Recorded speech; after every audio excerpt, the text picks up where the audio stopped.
નમસ્કાર મંતવ્ય ન્યૂઝમાં આપનું સ્વાગત છે। મેટ્રો એટ 10 સાથે હું છું હિનલ। સમાચારની શરૂઆત કરીશું રાજકોટથી।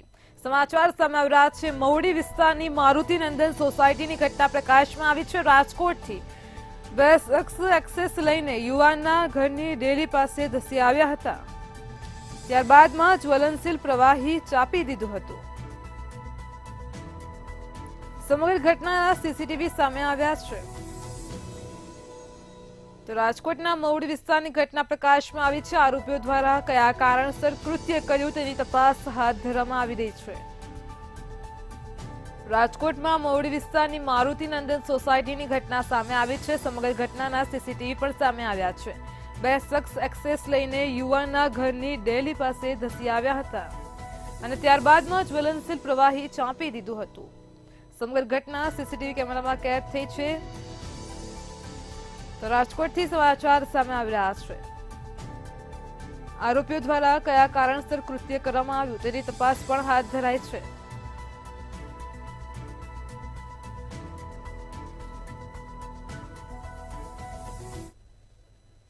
ગાંધીનગરમાં ફિજીના નાયબ વડાપ્રધાન મનોઆહ કામિકાએ મુખ્યમંત્રી ભૂપેન્દ્ર પટેલની સૌજન્ય મુલાકાત લીધી હતી।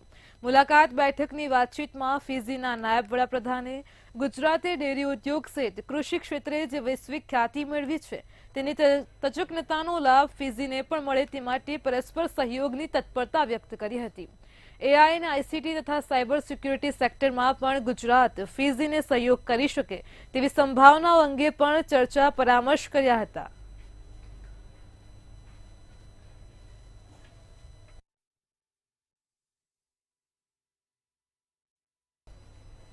સુરતના અમરોલી સ્થિત શાળાના આચાર્ય સંજય પટેલને મંતવ્ય ન્યૂઝના અહેવાલની અસરથી સસ્પેન્ડ કરવામાં આવ્યા છે। સુરતના આચાર્ય ભારતમાં શિક્ષક અને દુબઈમાં બિઝનેસમેન નીકળ્યા હતા। આ બાબતે શિક્ષણ મંત્રી પ્રફુલ્લ પાનસેરિયાનું નિવેદન પણ સામે આવ્યું છે।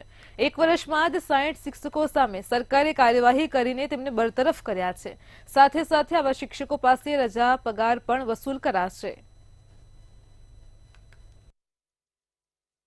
આ શિક્ષકને મેં અત્યારે જ સુરતના સંજય જે શિક્ષક છે દુબઈ બિઝનેસ કરતો હતો અને અહીંયા શાળા રેડી રહેતી હતી।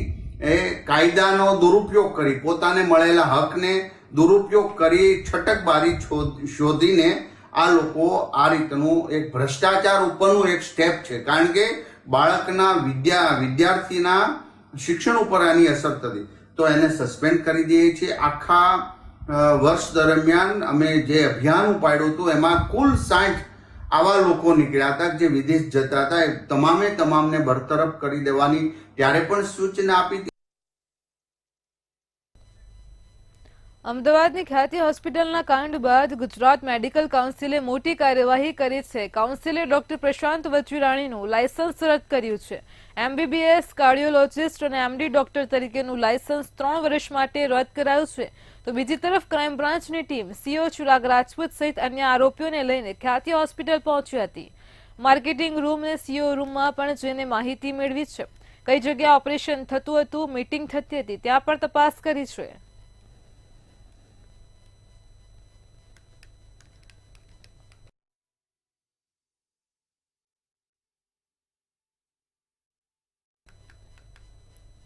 રાજકોટમાં સરદારધામના ઉપપ્રમુખ જયંતિ સરદારા અને પીઆઈ સંજય પાદરિયા વચ્ચે મારામારીનો મામલો પ્રકાશમાં આવ્યો હતો।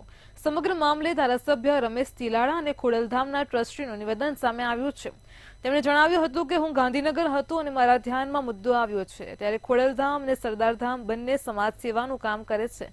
હું બંને સંસ્થા સાથે જોડાયેલો છું। મને અમુક વડીલો મળ્યા હતા। હું સમાધાન માટે પ્રયાસ કરીશ।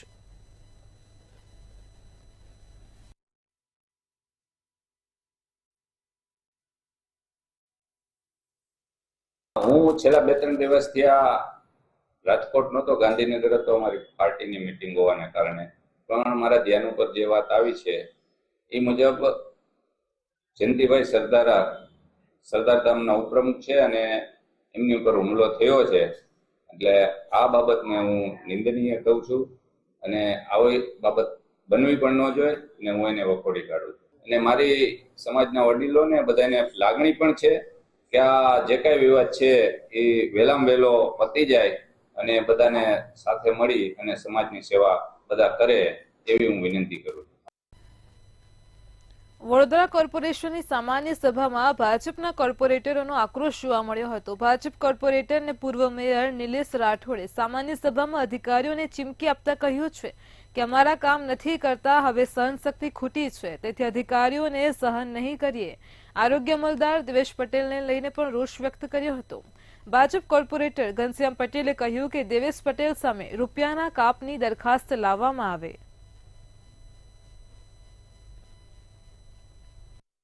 અને કાઉન્સિલર પ્રયત્ન બી કરતા હોય પણ અમુક કામની અંદર અધિકારીની નિષ્કાળજીના લીધે તમે જોયું હશે, મારે આજે એટલે બોલવું પડ્યું કે બધા જ સભાસદો આજે બોલતા હતા, બધા જ નામ સાથે અધિકારીઓને કીધું કે આ અધિકારી આવું જવાબ આપે છે, આ અધિકારી આવું જવાબ આપે. એટલે મારે કમિશનરશ્રીનું ધ્યાન દોરવું પડ્યું કે સાહેબ તમે તમારા અધિકારીઓને કહો કે જે અમારા કાઉન્સિલરો જે કહે છે એમાં યસ કામ થવાનું હોય તો કરે, ના થવાનું હોય તો એનું રીઝન પણ આપે, તો પબ્લિકની અંદર જ્યારે જવાબ આપવાનો હોય કાઉન્સિલરને ત્યારે આપી શકે. અને જ્યારે એવું કીધું કે ભાઈ તમે આ ગેસની ચિતા જૂની લાઈને કેમ મૂકી છે, અમે તો નવી ચિતાની માંગણી કરી, ગેસ લાઈન આવી ગઈ છે તો કહે છે કે એ તો બીજી જગ્યાએ જૂની પડી હતી ત્યાં નવી કરવાની છે એટલે તમે લઈ આવ્યા. તો અમે કહ્યું કે ભાઈ અમે પણ નવી ચિતા લાવો ને, તમે ત્યાં જૂની ચિતા ચાલે એવી રીતે અહીં લાવ્યા તો એ ચિતા તઈ ચલાવી હતી ને અહીંયા નવી લાવી હતી, તમે આવી રીતે થોડું અમે બધું જૂનું જ તમારે મને આપવાનું છે. તો કહે છે તમારે મારી સાથે આ પદ્ધતિમાં વાત નહીં કરવી, અને ફોન કાપી નાખ્યો. અને પછી મેં ફરી ફોન કરવાની કોશિશ કરી તો એમને ફોન સ્વિચ ઓફ કરેલો હતો. જૂનાગઢના ગિરનારમાં સાધુઓના વિવાદમાં સરકારે મધ્યસ્થતા કરી છે. ધારાસભ્ય સંજય કોરડિયા અને ભાજપ પ્રમુખને બંને આગેવાનોએ સાધુઓ સાથે બેઠક કરી હતી. મહેશગીરી બાપુ અને હરિગીરી બાપુ સાથે બેઠક કરીને નિષ્પક્ષ તપાસ કરવાની સરકારે ખાતરી આપી હતી. તો બીજી તરફ ભૂતનાથ મંદિરના મહંત મહેશગીરી બાપુએ પૂર્વ ડેપ્યુટી મેયરનો ઉધડો લીધો છે. સાથે સાથે કહ્યું છે કે ગિરનાર ઉપર શૌચાલય બનાવી નથી શકતા અને અમને સલાહ આપવા નીકળ્યા છે.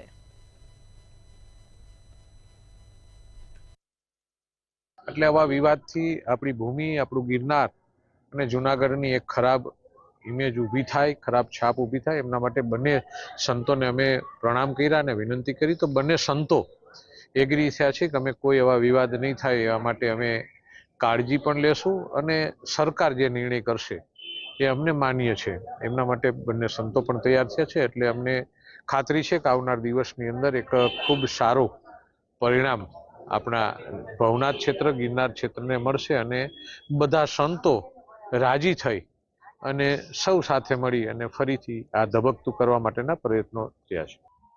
અને મેં પહેલા જ કીધું તું કે રાજકારણ વાળા બધાય આનાથી દૂર રહો. આ જે અમારો મામલો છે અમે જોશું અને પ્રશાસન જોશું. તું છે શું? આ હું કે બે જણા શાંતિઓ તું ઠેકો લઈ રાખ્યો છે, તે જુનાગઢનો ધર્મનો ઠેકો લઈ રાખ્યો છે. મગજ ફાટી જશે મારું. જુનાગઢ બદનામ થઈ રહ્યું છે તો તે હું નામ કમાયું જુનાગઢનું? 2-3 અઠવાડિયા પહેલા તને ખબર છે શું થયું તું ગિરનારમાં? જૂનાગઢમાં ગિરનાર સાધુ વિવાદને લઈને મોટા સમાચાર સામે આવ્યા છે. ભૂતનાથ મંદિરના મહંત મહેશગીરી બાપુ દ્વારા જૂના અખાડાના વાયરલ લેટર મામલે મોટો ખુલાસો કર્યો છે. હરિગીરી બાપુએ કહ્યું હતું કે લેટર ખોટો છે, પરંતુ મહેશગીરી બાપુએ લેટરનો પુરાવો આપ્યો છે. જૂના અખાડાના પૈસાની હેરાફેરીનો લેટર હતો. રાજુગીરીએ પોતાના ગુરુની જગ્યા માટે પુરાવા માંગ્યા હતા. પુરાવા સાથે સરકારમાંથી આ પત્ર પણ મળી આવ્યો છે. તો મહેશગીરીએ જણાવ્યું કે આ પત્ર મેં નથી લખ્યો, હરિગીરી બાપુએ સરકારમાં જમા કરાવ્યો છે. તું કઈ શંકરાચાર્ય છે? બે સાધુ શાંત થાઓ, બે સાધુ. અલ્યા તું શંકરાચાર્ય આશીર્વાદ આપવા માંગે છે? તું છે હું? અને મેં પહેલા જ કીધું તું કે રાજકારણ વાળા બધાય આનાથી દૂર રહો. આ જે અમારો મામલો છે અમે જોશું અને પ્રશાસન જોશું. તું છે શું? આ હું કે બે જણા શાંતિઓ તું ઠેકો લઈ રાખ્યો છે, તે જુનાગઢનો ધર્મનો ઠેકો લઈ રાખ્યો છે. મગજ ફાટી જશે મારું. જુનાગઢ બદનામ થઈ રહ્યું છે તો તે હું નામ કમાયું જુનાગઢનું?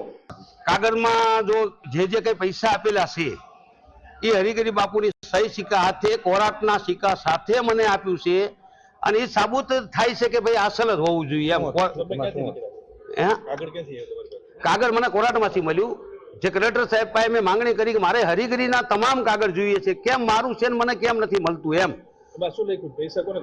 પૈસા તો આમાં એમને 5-6 જણાને છે, પણ એ તો મારા નામ નથી દેવા બાપુ.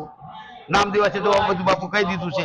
કેટલું લખેલું હતું આમાં કોઈના 25 લાખ છે, કોઈના 15 લાખ છે, કોઈના કરોડો છે, 5 કરોડ છે, બધાયના છે. કેન્દ્રીય કાપડ મંત્રી ગિરિરાજસિંહ સુરતના પ્રવાસે આવ્યા છે. સુરત સર્કિટ હાઉસ ખાતે રાજ્ય સરકારના અધિકારીઓ સાથે બેઠક યોજી હતી. પીએમ મિત્ર પાર્ક સંદર્ભે કેન્દ્ર અને રાજ્ય સરકારના અધિકારીઓ સાથે બેઠક કરી હતી. ત્યારે વર્ષ 2030માં $350 મિલિયન સુધી ટેક્સટાઇલને લઈ જવામાં આવશે.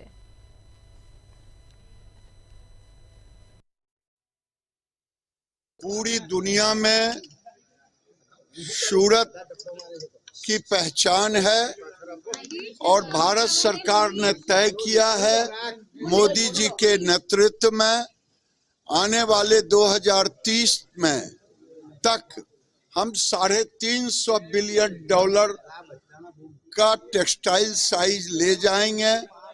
मुझे कल आज रात में भी टेक्सटाइल के लोगों से मीटिंग करनी है, कल भी करनी है. कल रोड शो एक कहीं जगह रखा है. મહેસાણાના જોરણંગની સાર્વજનિક હોસ્પિટલનો મામલો પ્રકાશમાં આવ્યો ત્યારે અમદાવાદની ખ્યાતિ હોસ્પિટલનો કેમ્પ કરનાર હોસ્પિટલે નોંધણી જ નથી કરાવી હોવાનું સામે આવ્યું છે. મેડિકલ એસ્ટાબ્લિશ કાયદા હેઠળ હોસ્પિટલમાં નોંધણી જ નથી કરાવી. હોસ્પિટલની નોંધણી વિના જ સાર્વજનિક હોસ્પિટલ ચાલે છે. સાર્વજનિક હોસ્પિટલ સામે કાર્યવાહી પણ થઈ શકે છે.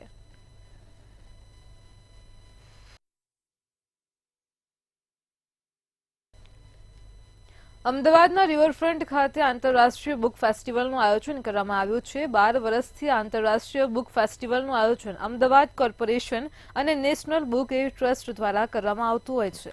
જ્યારે 9 દિવસના આયોજન કરવા પાછળનો મુખ્ય હેતુ લોકો વધુ પુસ્તકો વાંચે તેના માટેનો છે.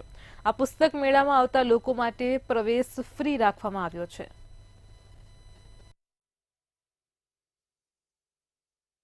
આંતરરાષ્ટ્રીય પુસ્તક મેળાનું આયોજન નેશનલ બુક ટ્રસ્ટ ઇન્ડિયા અને અમદાવાદ મ્યુનિસિપલ કોર્પોરેશનના સહભાગીદારીથી અહીંયા રિવરફ્રન્ટ પર આયોજન કરવામાં આવ્યું છે, જેમાં કુલ મલાવીને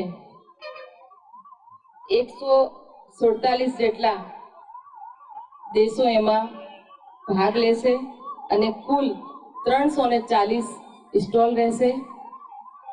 આ બુક ફેર મેળાનું જે ઉત્સવ છે એ 9 દિવસ સુધી ચાલશે. वेस्टर्न इंडिया में कहीं भी हो रहा है और हम इसको पुस्तक महोत्सव करें. It's a festival of books and celebration of books. तो आप इसमें देखेंगे सिर्फ पुस्तक मेला और प्रकाशक ही नहीं है, जैसा मैम ने बताया है.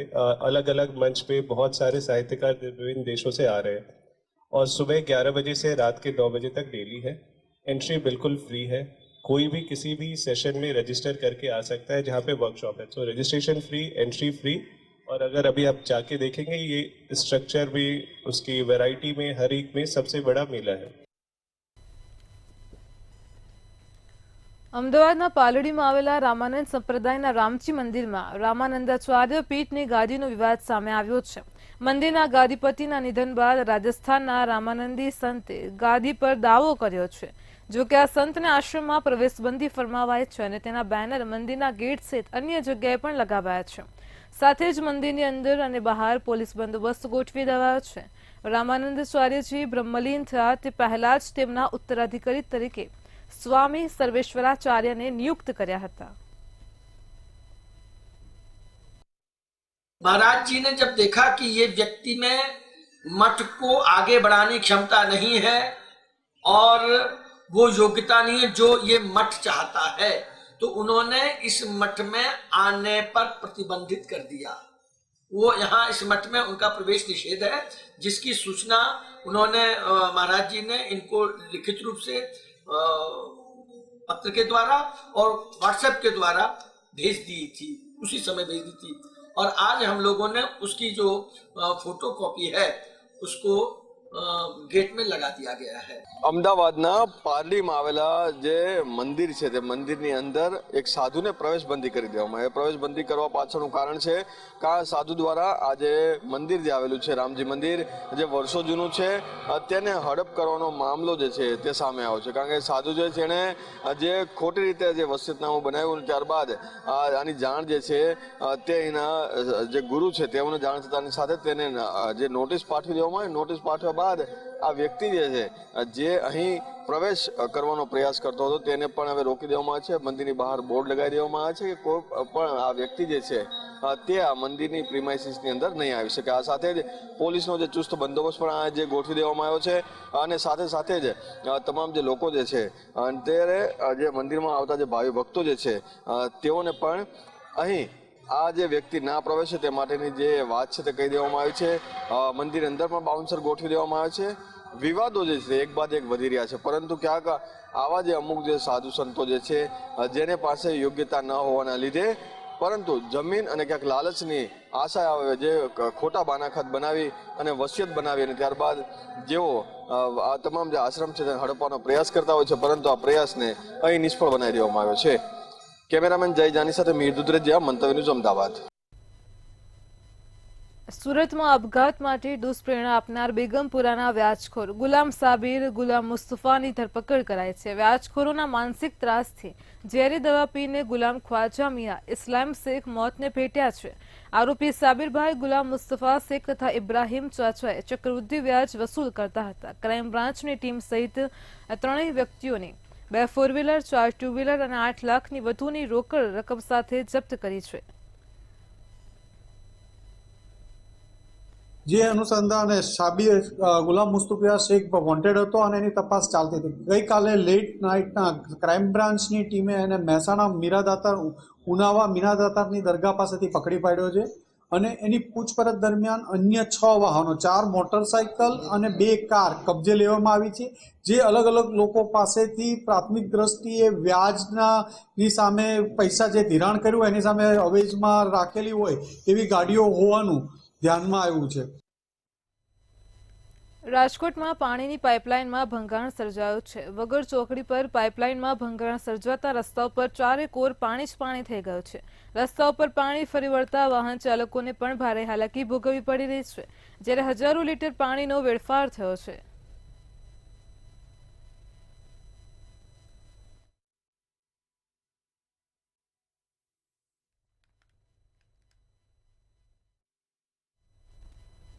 ગાંધીનગરના વ્હાઇટ હાઉસ વિસ્તારમાં બીઝેડ ફાઇનાન્સ સર્વિસની શાખાઓ ચાલતી હતી. મહાઠગ ભૂપેન્દ્ર ઝાલા ગાંધીનગરના પોસ્ટ વિસ્તારમાંથી આખું રેકેટ ચલાવતો હતો. ગાંધીનગરની ઓફિસમાં મંતવ્યની ટીમ પહોંચી હતી. શાખાના કર્મચારીઓ તાળું મારીને ફરાર થયા છે.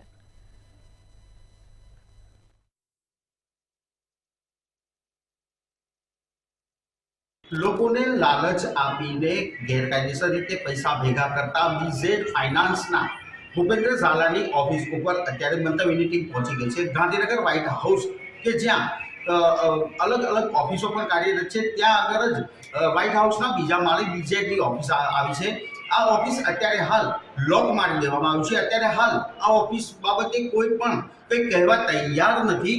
આપણે ખાસ જણાવી દો કે સીઆઈડી ક્રાઇમ ગાંધીનગરે તાજેતરમાં જ બીઝેડ ફાઇનાન્શિયલ સર્વિસના જે ગેરકાયદેસર રીતે નાણાં પડાવવાની સ્કીમો ઉપલબ્ધ કરાવતા હતા અને આ ફાઇનાન્સ સર્વિસના આધારે અનેક શિક્ષકોને પણ આ ઠગ્યા છે. ભૂપેન્દ્ર ઝાલા અત્યારે હાલ તો ક્યાંક ભાગી ગયા છે, જો કે તેના સામે સીઆઈડી ક્રાઇમે રેડ નોટિસ પણ ઇસ્યુ કરી છે. ગઈકાલે પણ પત્રકાર પરિષદની અંદર મહત્વના કેટલાક દસ્તાવેજો અને પુરાવાઓની વિગતો પણ આપવામાં આવી હતી. અત્યારે હાલ જો જોવા જઈએ તો અહીંયા આ જે ઓફિસ છે એને સંપૂર્ણ લોક મારી દેવામાં આવ્યું છે. અત્યારે હાલ આ ફાઇનાન્સ ઓફિસમાં કોઈ સિક્યુરિટી કે કોઈ કર્મચારી જોવા મળતા નથી. અત્યારે હાલ જો જોવા જઈએ તો શટર બંધ પાડી દેવામાં આવ્યું છે. એક લોક મારીને તાત્કાલિક ભાગી ગયા હોય તેવું પણ લાગી રહ્યું છે. જો કે સીઆઈડી ક્રાઇમે તાજેતરની અંદર જ આ જગ્યા ઉપર રેડ કરી હતી અને કાર્યવાહી કરી હતી. ગઈકાલે પત્રકાર પરિષદમાં પણ ઘણા ઉલ્લેખો અને કર્યા છે. જો કે હવે આ જે મહાઠગ છે તે પકડાય ત્યારે સાચી હકીકત બહાર આવશે. પરંતુ ગાંધીનગરના પોસ્ટ વિસ્તાર એટલે કે સેક્ટર 11ના વ્હાઇટ હાઉસની અંદર બીજા માળે આ ઠગ ઓફિસ ધરાવતો હતો અને અહીંયાથી પણ આખા કૌભાંડનું નેટવર્ક ચલાવતો હતો. કેમેરામેન વિનોદ રાઠોડ સાથે ઉજ્જવલ વ્યાસ, મંતવ્ય ન્યૂઝ, ગાંધીનગર. અમદાવાદમાં બીઝેડ ગ્રુપ મામલે કોંગ્રેસ પ્રવક્તા મનીષ દોશીના આકરા પ્રહાર સામે આવ્યા છે. મનીષ દોશીએ જણાવ્યું છે કે ભાજપના નેતાઓ સાથે ભૂપેન્દ્ર ઝાલાના ફોટાઓ છે.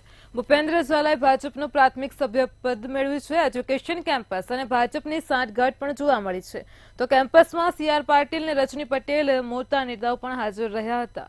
તેમણે વધુમાં જણાવ્યું છે કે ભૂપેન્દ્ર ઝાલાના સાંઠગાંઠ ધરાવતા લોકોની તપાસ થવી જોઈએ. પોન્સી સ્કીમના નામે રાજ્યભરમાં ઘણા લોકો કાર્યરત છે.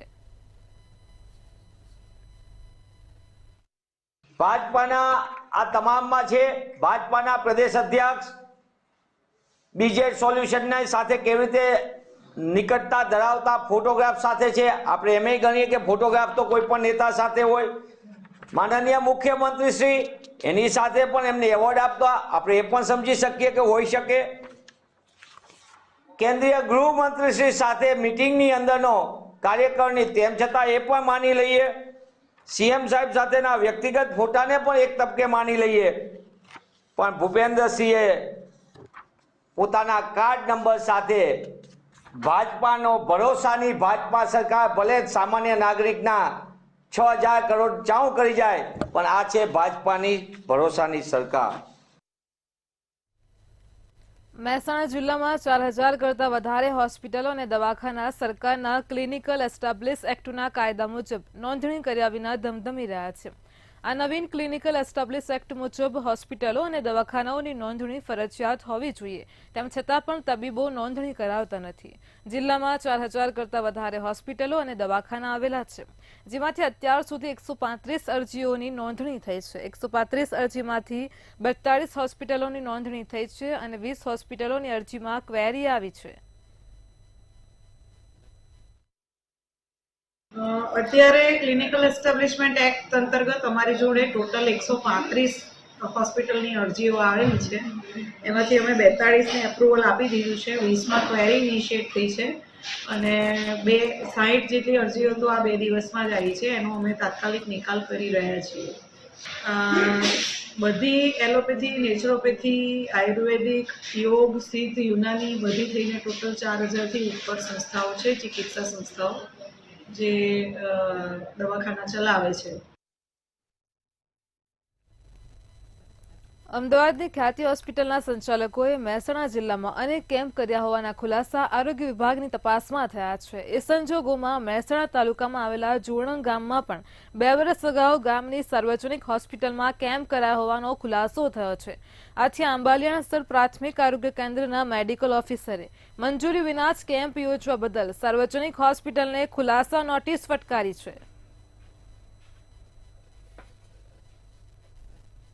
અમારું પ્રાથમિક આરોગ્ય કેન્દ્ર આંબલિયાસર ના વિસ્તારમાં જોણક આવે છે, એટલે એમના મેડિકલ ઓફિસરે જે ખ્યાતિ હોસ્પિટલ દ્વારા કેમ્પ કરવામાં આવેલો હતો શારદાબેન સાર્વજનિક હોસ્પિટલ જોણક ખાતે, જે પ્રાથમિક અમને માહિતી છે એ પ્રમાણે એમાં એ કેમ્પ માટેની વિગતો માંગેલી છે કે કઈ રીતે કેમ્પનું આયોજન થયું એનો વિગતવાર અહેવાલ જોણક હોસ્પિટલ પાસે મેડિકલ ઓફિસર આંબલિયાસરે માંગેલી છે.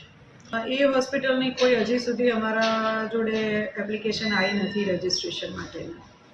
તો એના સામે કયા પ્રકારની કાર્યવાહી થઈ શકે? એ તો કાયદાની જોગવાઈ મુજબ જે એના પર એક્શન લેવાતા હશે એ કાયદાકીય રીતે જ લેવાશે. કચ્છમાં માંડવી તાલુકાના વીઢ ગામે શિક્ષક છાત્રોને મોબાઈલમાં અશ્લીલ ચિત્ર બતાવતો હોવાનું સામે આવ્યું છે. શાળામાં અભ્યાસ કરતા છાત્ર અને છાત્રાઓને મોબાઈલ ફોનમાં અશ્લીલ ચિત્ર બતાવવામાં આવ્યા હતા.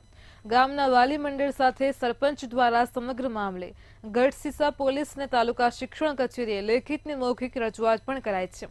ઘટનાને પગલે ઇન્ચાર્જ શિક્ષક શાળાને તાળું મારીને ફરાર થયો છે.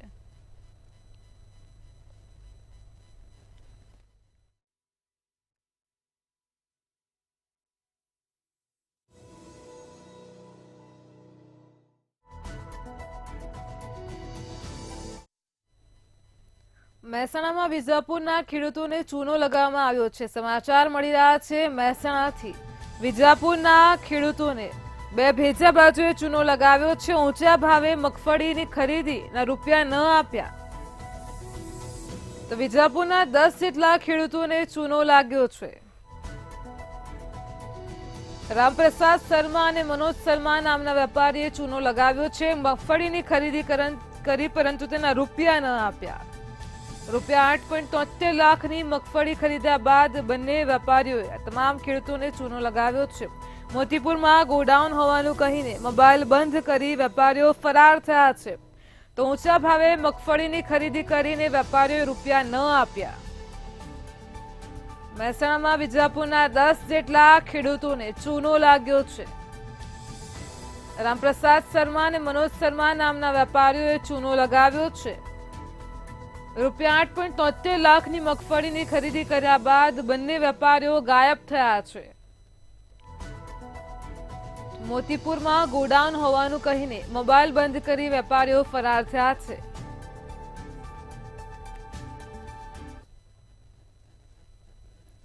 કચ્છના રાપર તાલુકામાં આડેસર ગામના પ્રાથમિક આરોગ્ય કેન્દ્રમાં ડોક્ટરોની ગેરહાજરી બાળકના મોતનું કારણ બની છે. પ્રાથમિક આરોગ્ય કેન્દ્રની બહાર જ પ્રસૂતાની કસુવાવડ થઈ, જેમાં પ્રસૂતાને મૃત બાળક જન્મ્યું. મૃત બાળક જન્મતા જ પરિવારજનોમાં આક્રોશ ફેલાયો હતો. તો આડેસરમાં બનેલી ઘટનાથી સ્થાનિક લોકોમાં નારાજગી ફેલાઈ છે. પરિવાર ખાનગી વાહનમાં પ્રસૂતાને લઈને આડેસર પ્રાથમિક આરોગ્ય કેન્દ્રમાં આવ્યો, પણ અહીં ડોક્ટર સહિત કોઈ સ્ટાફ હાજર ન હોવાનો વિડીયો પણ સામે આવ્યો છે. અહીં 6:30 હું હાજર થઈ ગયો હતો. જેવા પેશન્ટને લઈને હું ગાડીમાં આવ્યો, સ્ટાફ કોઈ હાજર હતું નહીં, દરવાજા બંધ પડ્યા હતા. પછી દોડીને અહીંથી હું બાજુના રૂમમાં બોલાવવા ગયો તો બેને મને એવો જવાબ આપેલો કે તમે અત્યારે કે લઈને ધોળા આવો હો કે બીજા દવાખાને લઈને જતા રહો, કે આ કરે કોઈ હાજર નહીં. ત્યાં સુધી ગાડીની અંદર ડિલિવરી થઈ ગઈ, બરાબર. હું અંદર બેન રાડું પાડે છે, ચીખાડીયું પાડે, તોય કોઈ હાજર થયું નહીં. સ્ટાફમાં કોઈ હતું જ નતું એમાં નહીં હાજર. એક 108 વાળા ભાઈ હતા ઇમરજન્સીમાં, એ ઘાએ ઘા દોડી અને આયા અને અહીંયાને જે સારવાર કરવાની હતી એ અહીંયાને સારવાર કરી. મેટ્રો 10 માં હાલ આટલું જ. પડે પણની અપડેટ મેળવતા રહો માત્ર મંતવ્ય ન્યૂઝ પર. નમસ્કાર.